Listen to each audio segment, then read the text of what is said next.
Hi guys, how are you? I'm here again. Today we are going to study about past of modals. Open your books on page 177, ok? Nós já estudamos os modal verbs.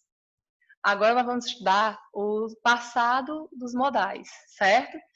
Eles são conhecidos também como modais de oportunidade perdida, certo, pessoal? Então, vamos acompanhar, por favor, na página 177, o passado desses modais, certo? Então, como é que é a estrutura? Eu vou colocar aqui para vocês a estrutura desses modais, certo, pessoal? Como é que fica a estrutura desses modais? A estrutura é sempre o modal é sempre um verbo modal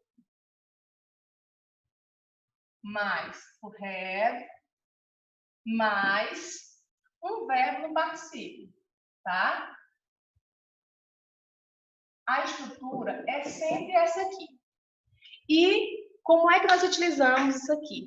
Como é que é utilizado esses modais de oportunidade perdida? Para que eles são utilizados? São utilizados para mostrar que uma determinada situação deveria ter sido diferente daquilo que aconteceu. Então, cada modal ele é utilizado para uma situação específica. Nós vamos poder acompanhar agora, na página 177, na 178, o uso de cada um desses modais. Mas a estrutura é sempre essa. O modal, seguido do have, seguido de um verbo no particípio, certo? Se for o should, vai ser should, have, mais verbo no particípio. Se for o could have, mais verbo no particípio. Se for o may ou might have, mais verbo no particípio e assim por diante, certo? Então, vamos lá. Vamos acompanhar agora, na nossa apostila, na página 177 e na página 178, certo? Então, vamos lá. O nosso primeiro verbo é o should. Todo mundo sabe que o should é o verbo deveria. A nossa primeira frase, vou aumentar aqui um pouquinho o nosso livro, a imagem da nossa apostila, para ficar mais fácil para vocês acompanharem. Aqui, pessoal. A nossa primeira frase, que está aqui, tem aqui, ó. I should have gotten enough sleep. O que diz essa primeira frase? A primeira frase diz assim, eu deveria ter dormido o suficiente. Estão vendo aí que o rapaz está abrindo assim o olho. E para que serve esse should have mais verbo no particípio? Para que serve nosso primeiro modal de oportunidade perdida? Ele serve para expressar atitudes que deveriam ter sido diferentes no passado. Serve para expressar atitudes que deveriam ter sido diferentes no passado. Então, para que serve o should?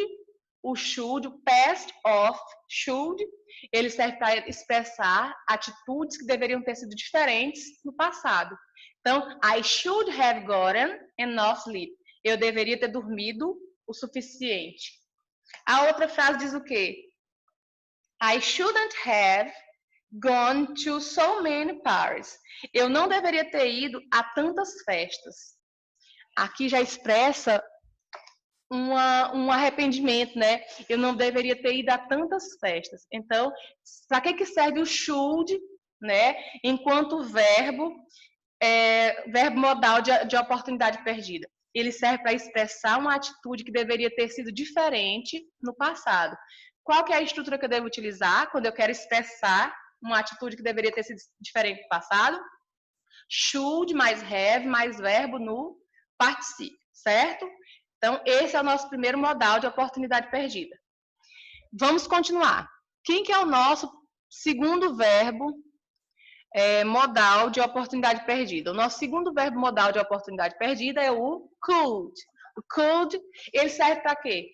Para expressar a oportunidade de se fazer algo ou não fazer algo, se for no caso de uma frase negativa, no passado, utilizamos o could mais o have, mais um verbo no past participle, né, do particípio. Então, para que serve o should? O should, pessoal, ele serve para expressar atitudes que deveriam ter sido diferentes. E o could, ele serve para expressar a possibilidade de fazer ou de não fazer algo no passado. Então, um serve para expressar atitudes que deveriam ter sido diferentes e o could serve para quê? Para expressar a possibilidade de fazer algo ou de não fazer algo no passado. Então, aqui, ó, essa segunda frase assim, you couldn't have seen Kate at the movies. She is traveling. Você não poderia ter visto a Kate no cinema. Ela está viajando. Então, é algo que não poderia ter acontecido no passado. Por quê? Porque como é que eu poderia ver a Kate no cinema se ela estava viajando? Então, serve para expressar algo, né? A possibilidade de se fazer ou não fazer algo no passado. Então, a possibilidade de não fazer, de não ver a Kate no cinema. Por quê? Porque ela estava viajando. Então, é o seu segundo modal de oportunidade perdida. É o could. Lembrando que a estrutura é sempre a mesma. É o modal mais have mais verbo no past participle. Certo? Esse past participle nada mais é do que o nosso particípio. Certo, pessoal? Na sequência, nós temos o quê? Nós temos o would have mais past participle. Para que ele serve? Para imaginar o resultado de algo se tivesse ocorrido de maneira diferente no passado. É aquele e se tivesse sido daquela maneira? E se ao invés disso tivesse acontecido de tal maneira? Olha aqui a cara de tristeza desse rapaz olhando para a bagagem dele. If we had arrived earlier at the airport, we would have caught our flight. Se nós tivéssemos chegado mais cedo ao aeroporto, nós teríamos pego nosso voo. Então, serve para quê? Para imaginar um resultado diferente se nós tivéssemos, se o passado tivesse ocorrido de maneira diferente, né? Então, também é um modal de oportunidade perdida. O would have mais past participle. A outra, if you had brought my umbrella, I wouldn't have gotten wet in the rain. O que diz aí, pessoal? Se você tivesse trazido meu guarda-chuva, eu não teria ficado todo molhado na chuva. Então, serve para quê? Para imaginar o resultado de algo se tivesse ocorrido de maneira diferente no passado. Então, o would já é diferente do could, já é diferente do should. Cada um tem seu uso diferenciado. O may e o might. Para que eles são utilizados? Eles são utilizados para expressar possibilidade ou probabilidade no passado.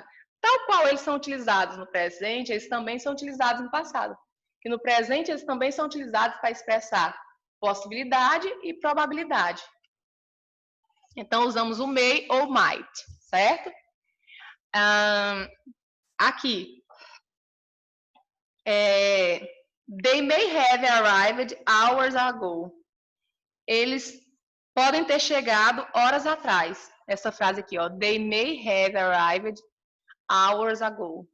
Eles podem ter chegado horas atrás. É uma possibilidade, é uma probabilidade, certo? I tried to call Susan several times this morning. Eu tentei ligar para a Susan várias vezes essa manhã, but she didn't answer her cell phone. Mas ela não atendeu o telefone, o celular. She might have left it at home. Ela pode ter tê-lo deixado em casa. É uma possibilidade. Ela pode ter deixado o celular em casa. Então, serve para quê? Para expressar uma probabilidade ou uma possibilidade. Então, já serve para outra coisa. Para que servem esses modais? Eles são chamados de modais de oportunidade perdida, certo? O próximo, o must. Must have mais verbo no particípio. Bora ver aqui para que ele serve. Para expressar que estamos confiantes na dedução de um fato no passado, utilizamos o must have mais past participle. Bora lá. Adorei essa segunda frase aqui, ó. Charlie must have sent me the flowers. He is the most romantic guy I've ever met. Charlie deve ter me enviado as flores. Ele é o cara mais romântico que eu já encontrei. Então, ó, a pessoa está extremamente confiante na dedução dela. Quem deve ter mandado as flores foi o Charlie. O Charlie, por quê? Porque ele foi o cara mais romântico que eu já encontrei. Então, a pessoa está extremamente confiante. Então, para que serve o must have? Para expressar que estamos confiantes na dedução de um fato no passado. Certo, pessoal? Então, esses são chamados de past of modals, que são os modais de oportunidade perdida. Agora, na sequência, nós vamos estudar o wish. Quem lembra do wish? O wish, pessoal, é o verbo desejar, tá? Nós vamos estudar agora eu vou explicar ali no quadro, o wish. O wish serve para desejar uma situação diferente da atual situação que eu vivo. Por exemplo, se eu sou pobre, eu vou desejar que eu fosse rico. Se eu sou baixo, eu vou desejar que eu fosse alto, e assim por diante, certo? Então, nós vamos acompanhar aqui na página 178 o uso do wish, certo? Então, por favor, acompanhem na página 178 ou simplesmente acompanhem pela explicação no quadro, certo?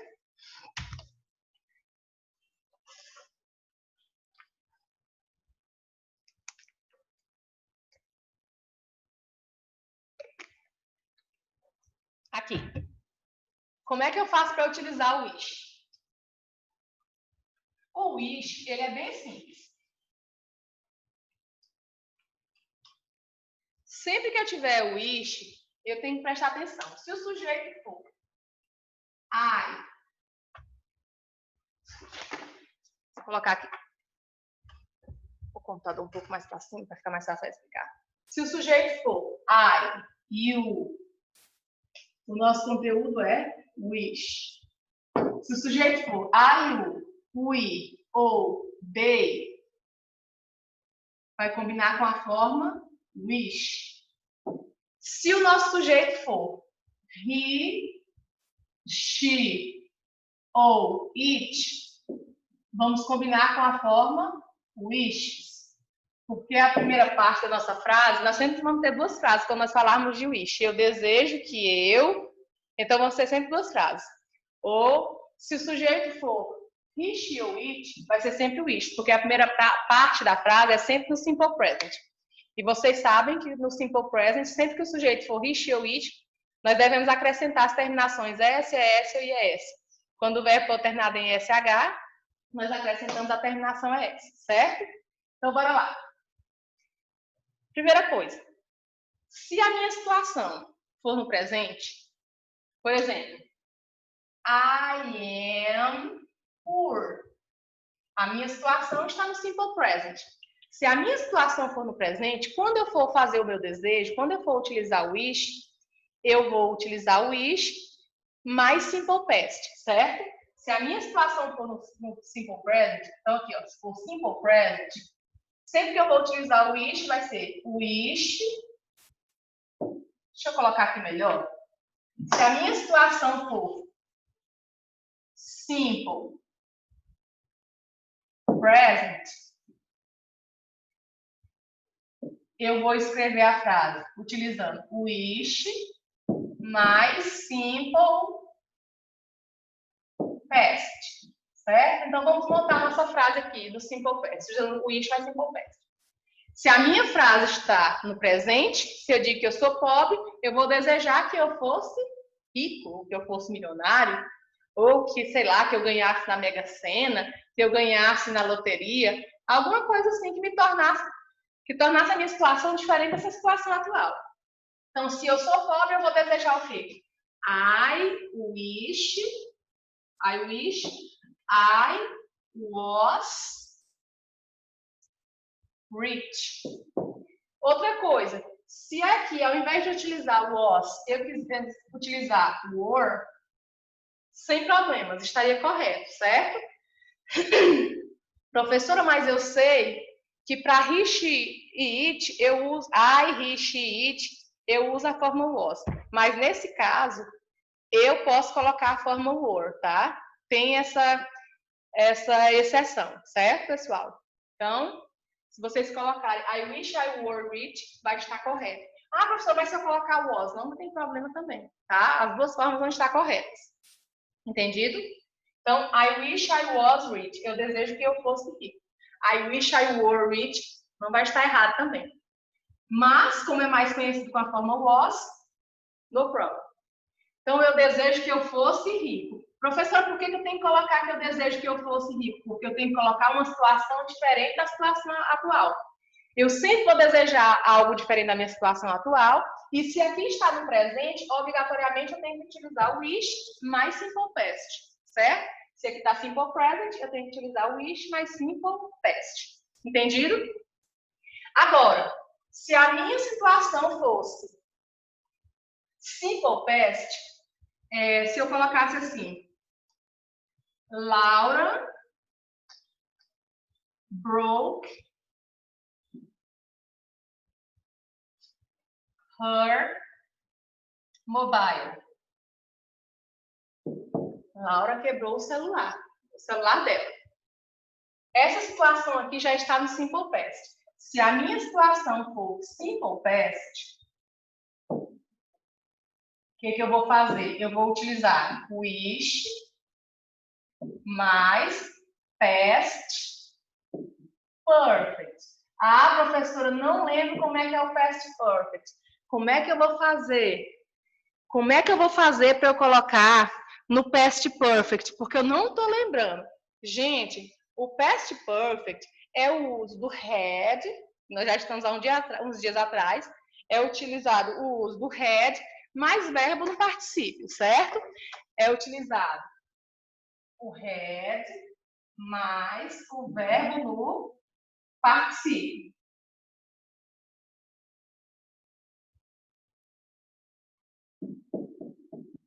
Certo? Então, Laura quebrou o celular dela. O que a Laura vai desejar? A Laura vai desejar que ela não tivesse quebrado o celular dela. Então, Laura. Professora, se no lugar de Laura eu quiser colocar o she, eu posso? Sem problema nenhum, certo? Você pode colocar muito bem she. Falei que para wish, o que é o wish? Professora, posso tirar a Laura e colocar she? Pode. Eu quero colocar a Laura. Vou colocar a Laura. Laura wishes she hadn't. Laura deseja que ela não tivesse. Peraí, vou apagar para eu colocar mais para cá, para ficar mais fácil. Vou colocar a frase inteira. Laura wishes she hadn't broken her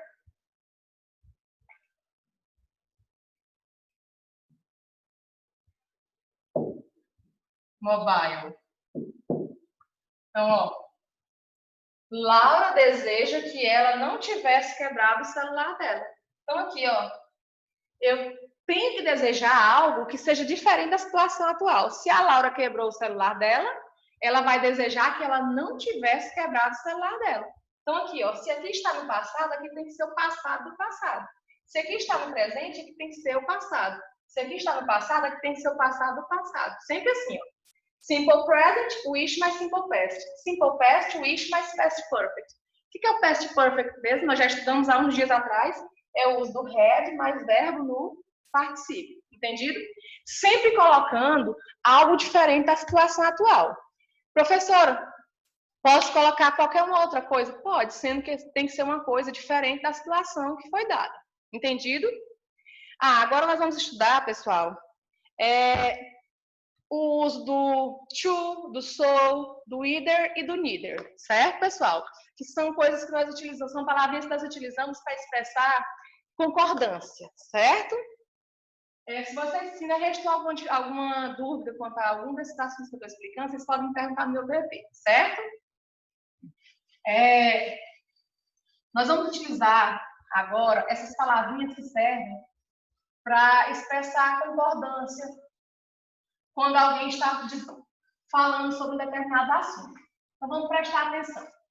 Por exemplo, quando alguém diz assim, Se eu digo assim, nós vamos listar primeiro o so e o to, que eu acredito que vocês já tenham visto. Primeiro eu vou falar sobre o to, tá?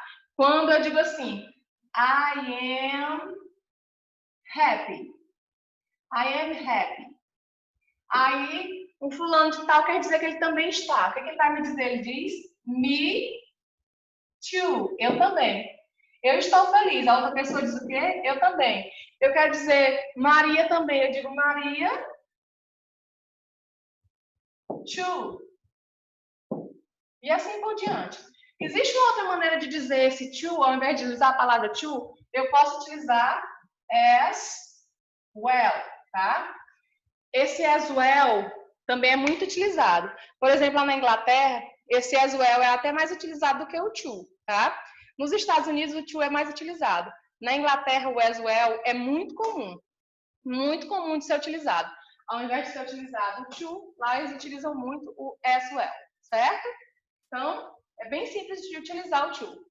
E o so? Como é que eu utilizo esse so para concordar? Quando eu digo assim, se eu utilizasse a mesma frase, que eu coloquei aqui, ó. I am happy. Aí eu quisesse dizer que a Maria também está feliz. Como é que eu utilizaria? Ó, aqui sempre vai ser assim. Quando eu quiser utilizar o sou, vai ser sempre sou mais o auxiliar, que é o verbo auxiliar, mais o sujeito. Certo? Então, como é que vai ficar aqui? Vai ficar sou. Nós estamos utilizando o verbo to be. Quem é a forma do to be que combina com Maria? Nós temos 3 formas do verbo to be no presente. Am, is ou are. A forma do verbo to be que combina com Maria é isso. Então, vai ficar so, is, Maria. Certo? E se fosse, por exemplo, se eu dissesse assim, Marta likes ice cream. Lembrando que esse tipo de... O so e o to é só para frases afirmativas, tá? Sempre que eu tiver frases afirmativas e que alguém quiser concordar, eu sempre vou utilizar o so e o to. Desculpa por não ter falado antes, tá? Eu sempre vou utilizar o so e o to para concordar, certo? Se a minha frase agora não fosse mais com o verbo to be, fosse com o verbo comum. Agora, quem é o auxiliar do simple present? É o do e o does. Só que agora aqui eu estou utilizando Marta likes. O auxiliar é o does, né? Para he, she, it é does. Aí eu quisesse colocar assim, Marta likes ice cream. Aí aqui, ó, o sujeito, eu quero dizer que eu também gosto. Para Marta, o auxiliar é does. Para a pessoa I, o auxiliar é do. Então, como é que eu vou fazer? Eu tenho que utilizar essa forma aqui, ó. Então vai ficar so, do, I. Eu disse, Marta gosta de sorvete. Eu disse, eu também. Sou do I. Sou auxiliar, mas sujeito. Certo, pessoal? Sempre assim. Professor, mas por que você colocou do? Porque aqui nós estamos falando de simple present. Dependendo do tipo de tempo verbal que foi empregado, eu vou colocar o auxiliar. Tem sempre que colocar um auxiliar aqui, certo? Se eu colocasse, por exemplo, assim, Pedro can play soccer. Pedro pode jogar futebol. E eu quisesse dizer que o Lucas também pode jogar futebol. O que eu vou colocar? Vou colocar so, coloco o auxiliar. Quem é o auxiliar? Can, Lucas. Eu disse que o Lucas também pode. É sempre assim. Sempre o so, o auxiliar e a pessoa, o sujeito. Certo, pessoal? Sempre assim. Observando quem é o tempo verbal que foi utilizado, eu coloco o verbo auxiliar. Entendido? Sou, o verbo auxiliar e o sujeito em questão. Entendido? Agora, quando a minha frase não for mais afirmativa, Quando a minha frase não for mais afirmativa e eu quiser concordar ou discordar, no caso, como é que eu vou fazer? Eu não posso mais utilizar o so. Eu vou utilizar quem agora? Eu vou utilizar o either ou o neither. Então, vamos prestar atenção como é que eu vou fazer. Quando o auxiliar não for mais... Aliás, quando a minha frase não for mais afirmativa, como é que eu vou fazer? Então, ó, prestando bem atenção.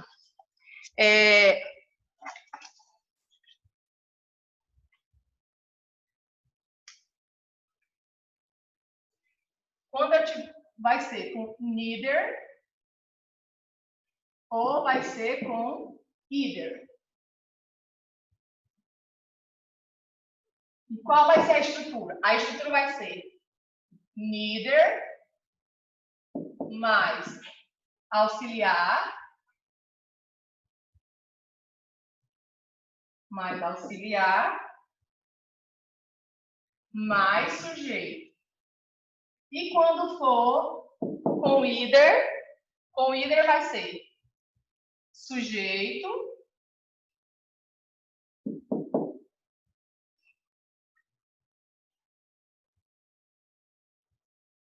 auxiliar negativo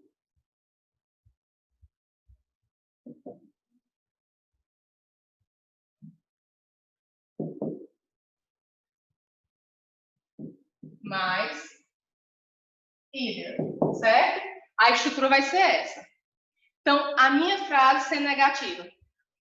I don't speak Spanish. Bom, a minha frase sendo essa. I don't speak Spanish. Aí eu quero dizer que o Paulo também não fala espanhol.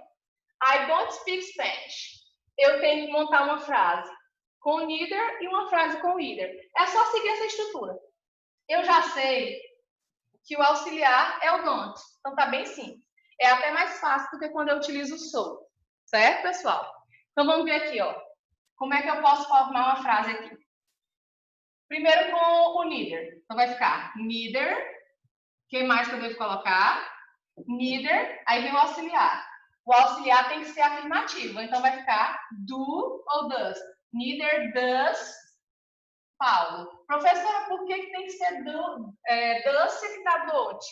Porque com Paulo, o auxiliar é does. Lembram que para he, she, it a gente usa o does? E para as demais pessoas eu utilizo o do. Então vai ficar neither does Paulo. E quando eu quero utilizar o either, vai ficar Paulo doesn't either. Lembrando que aqui o auxiliar tem que ser negativo. Então, neither does Paulo, Paulo doesn't either. Bem simples. Se eu disse que eu não falo espanhol, o Paulo também não. Nas duas frases eu disse que o Paulo também não fala. Então, neither does Paulo, Paulo doesn't either. As duas frases eu disse a mesma coisa, que o Paulo também não fala espanhol. Sendo que uma eu utilizei o neither e na outra eu utilizei o either. Lembrando que eu tenho que utilizar sempre o auxiliar, que concorde com esse sujeito. Se for no simple present, prestar bastante atenção. Quem concorda com o do e quem concorda com o does. Professor, e se fosse com o verbo to be? Se eu colocasse, por exemplo, assim, Kate isn't tall. Kate não é baixa. E eu quisesse colocar, por exemplo, que eu também não sou. Eu também não sou baixo. São pessoas diferentes. Como é que eu vou fazer? Tem que seguir essa estrutura aqui. Vai ficar o quê? Neither. Como é que vai ficar aqui? Como é que vai ficar?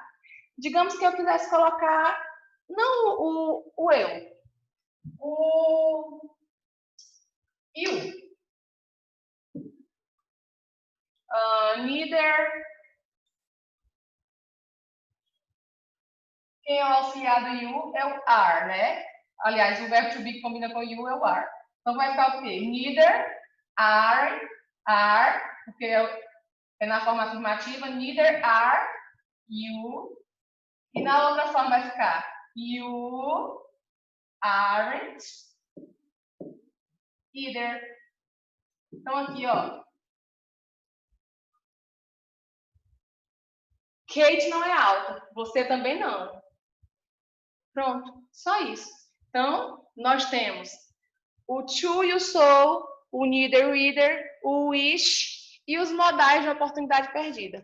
Então, se vocês tiverem alguma dúvida, vocês podem me mandar no meu PV, mas eu acredito que seja um assunto bem simples, bem fácil de entendimento. Para casa, pessoal, vai ficar a atividade do praticando e vocês vão ter de quinta-feira, que é o dia da nossa aula, até a segunda-feira, às 19 horas, para vocês me enviarem, certo? Então, fiquem com Deus, até a nossa próxima aula e, se Deus permitir, em breve nós estaremos juntos.